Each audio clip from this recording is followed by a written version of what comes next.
The week had been relentless, grinding me down to a hollow shadow of myself. Every hour at work felt like it sucked another piece of me away, leaving only exhaustion behind. Even weekends, once a haven, were now just a blur of errands, laundry, and futile attempts at rest that never truly arrived. Lately Emma, my wife, had been distant. Not in a way you could name, but in the subtle silences, the way her eyes seemed to look past me instead of at me. I wanted to chalk it up to stress, to life's unrelenting pressures. But deep down I feared it was something else entirely. Something unspoken, maybe even irreversible. Tonight was supposed to be different. We had planned it for days. A quiet evening, a home-cooked meal, maybe a movie to remind us why we started this life together. For the first time in weeks I allowed myself a flicker of hope. When I stepped through the door, weary but optimistic, Emma offered a small smile. It was faint, fragile, and hollow. "Hey," she said softly, voice distant. "I'm not really in the mood tonight. Maybe later, okay?"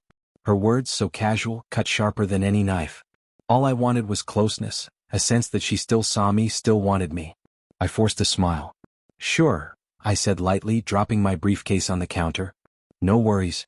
We can just take it easy." Her smile didn't reach her eyes.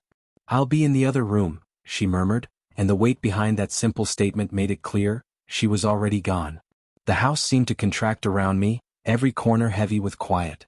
I sank into the couch, mindlessly scrolling through my phone, trying to fill the emptiness with noise that didn't exist.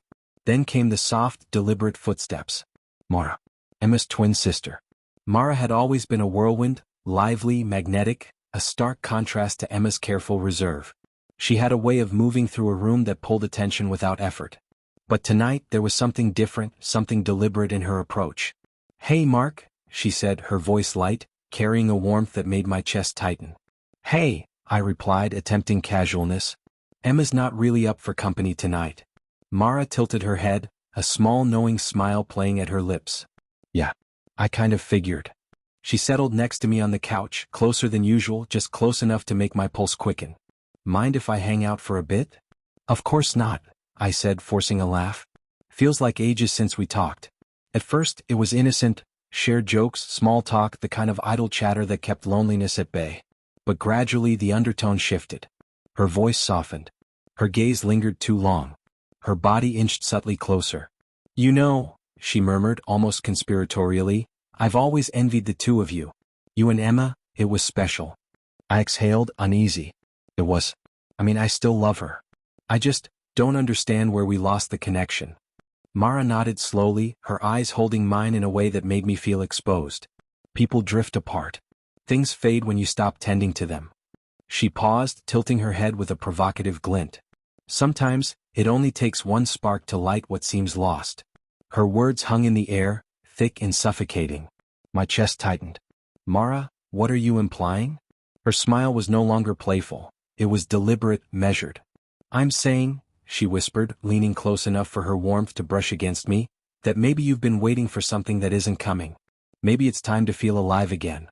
The room seemed to shrink. My rational mind screamed at me to step back, to run. Yet the proximity, the intensity in her eyes, made every boundary I'd known waver. Then a voice sliced through the tension.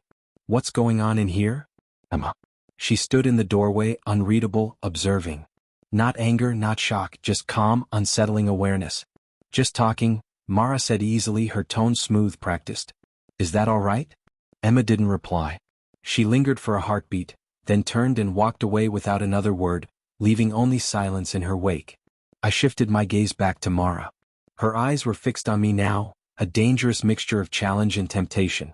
"I think you owe it to yourself," she whispered, voice intimate, almost predatory, "to take a chance. Don't you want to feel wanted?" My pulse thundered in my ears. Every rational thought warned me, stop. Step back. Resist. But she was right there, Emma's reflection, her opposite, and every word she spoke cut deeper than I could ignore. "If Emma won't give you what you need, maybe I can." The weight of her words pressed against me, heavy and irresistible.